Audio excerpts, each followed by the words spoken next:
अस्सलामुअलैकुम dear viewers, आज की इस वीडियो में हम मज़ेदार सा शरबत बनाएंगे जो कि गर्मियों के लिए बेहतरीन तोहफ़ा है। तीन चीज़ों से हम इस शरबत को बनाएंगे। नॉर्मली ये तीनों चीज़ें हर घर के किचन में मौजूद होती हैं।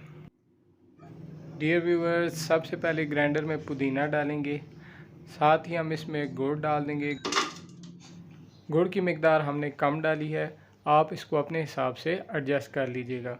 अब हम इसमें 2 से 3 टेबलस्पून नींबू का रस डाल देंगे और फिर इसमें 1 लीटर पानी डाल देंगे।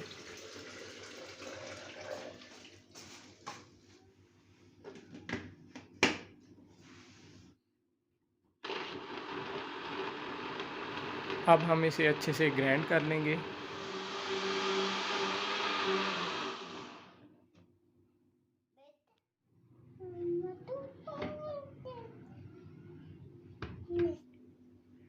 व्यूवर्स, अब हम इस शरबत को छान लेंगे ताकि हमें शरबत पीते वक्त परेशानी ना हो, क्योंकि पुदीने के पत्ते गले में लगते हैं जिससे शरबत पीते वक्त परेशानी होती है। यह अब आप पे डिपेंड करता है कि आप इसको छानने बगैर पी सकते हैं तो आप पी लें। तो डियर व्यूवर्स, वीडियो अभी ख़त्म नहीं हुई। इसके जायके को मज़ीद बेहतर बनाने के लिए आप इसका मिंट मार्गरीटा भी तैयार कर सकते हैं। उसके लिए जस्ट आपको कोई भी कोल्ड ड्रिंक चाहिए होगी, 7 अप या स्प्राइट वाली।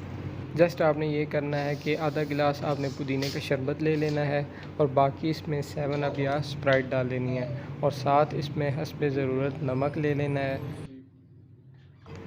अगर आपको हमारी वीडियो अच्छी लगी है तो लाइक और शेयर ज़रूर कीजिएगा और हमारा चैनल भी सब्सक्राइब कर दीजिएगा। इंशाल्लाह नेक्स्ट वीडियो में आपसे मुलाकात होगी। तब तक के लिए अल्लाह हाफिज़।